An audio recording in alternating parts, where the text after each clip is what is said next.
মেসেঞ্জারের মেসেজগুলো চাইলে কেউ আর স্ক্রিনশট নিতে পারবে না এবং মেসেঞ্জারের মেসেজগুলো অটোমেটিকভাবে 24 ঘন্টার মধ্যে ডিলিট হয়ে যাবে। তো এটা কিভাবে করতে হবে আমি আপনাদেরকে দেখিয়ে দিব। প্রথমে চলে যাবেন আপনাদের মেসেঞ্জারে চলে আসার পরে আপনাদের যেটা করতে হবে, যে কোনো একটা মেসেঞ্জারে ওপেন করতে হবে।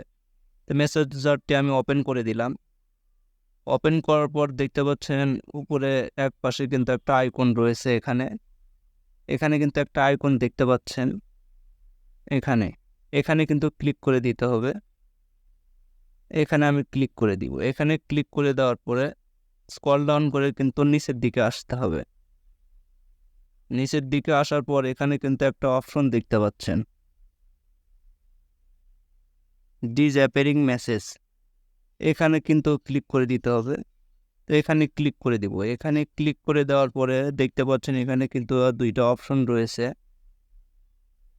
প্রথমটা কিন্তু অফ লেখা রয়েছে, এখানে দেখতে পাচ্ছেন 24 ঘন্টা রয়েছে। আপনাদের যেটা করতে হবে, এখানে দেখতে পাচ্ছেন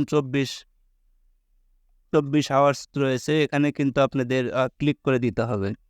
এখানে ক্লিক করে দিলে এখন থেকে 24 ঘন্টার মধ্যে আপনি যে ব্যক্তির সঙ্গে মেসেজ করেছেন সব মেসেজগুলো কিন্তু অটোমেটিকভাবে ডিলিট হয়ে যাবে এবং আপনার মেসেঞ্জার যে মেসেজ করেছেন সেই মেসেজগুলো কিন্তু কেউ চাইলে স্ক্রিনশট দিতে পারবে না, সেটা কিন্তু আপনি সহজেই বুঝতে পারবেন। তো যারা আমার ফেসবুক পেজ থেকে ভিডিওটি দেখছেন অবশ্যই ফেসবুক পেজটিকে ফলো করবেন এবং যারা আমার ইউটিউব থেকে দেখছেন অবশ্যই সাবস্ক্রাইব করে সাথে থাকবেন।